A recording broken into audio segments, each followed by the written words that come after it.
Limiter ng lakas ni Kawaki, talaga bang i-release na ni Amado? O may masamang plano na naman na niluluto itong kumag na to? Alamin at pag-usapan nga natin yan sa videong ito. Bago nga natin to simulan, sa mga naghahanap nga ng pwedeng panooran ng anime, pwede nyo ang subukan itong Usine, ang sponsor ng videong ito. Hindi nga lang anime dahil meron din ditong TV shows, movies, at syempre hindi mawawala ang sports. All-in-one na nga ito guys. Sa mga interesado nga ay ilalagay ko na lang yung link dyan sa pinned comment down below.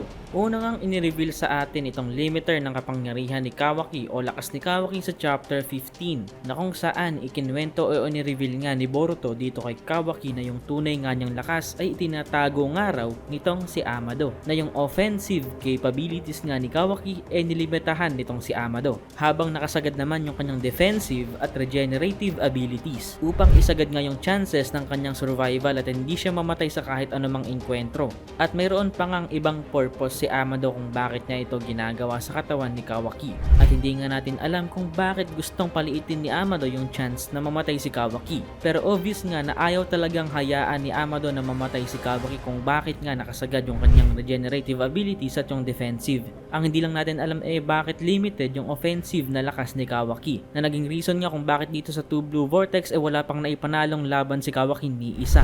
Hindi pa nga inaamin sa atin ni Amado yung tunay niyang purpose kung bakit niya ito ginawa sa katawan ni Kawaki. Pero it seems na ito nga guys ay connected talaga sa kanyang goal na ma-revive nga o ma-resurrect yung kanyang namatay na anak na si Akebi. Kaya nga sinabi dito ni Boruto na dapat nga daw alamin ni Kawaki ang lahat ng katotohanan mula mismo sa bibig ni Amado. At dito nga sa huling panels ng chapter 17, dito na nga natin nakita ang pagdating ni Kawaki sa kinaroroonan ni Amado upang i-demand nga kay Amado na i-release na yung kanyang limiter. At pagkatapos ng araw nito marami pa nga daw gustong sabihin o maaaring itanong itong si Kawaki dito kay Amado. Sa unang tingin nga parang nasurpresa nga dito si Amado, pero para sa akin nga hindi naman totally surprised o nasurpresa si Amado dito guys. Dahil may knowledge na nga siya o kaalaman in the first place or in advance. Nasusugurin nga siya ni Kawaki 2 chapters ago. Kaya pwede nga guys na may plano na itong si Amado in advance. Ngunit mahirap nga itong malaman dahil hindi talaga natin alam kung ano yung tumatakbo sa utak nitong si Amado.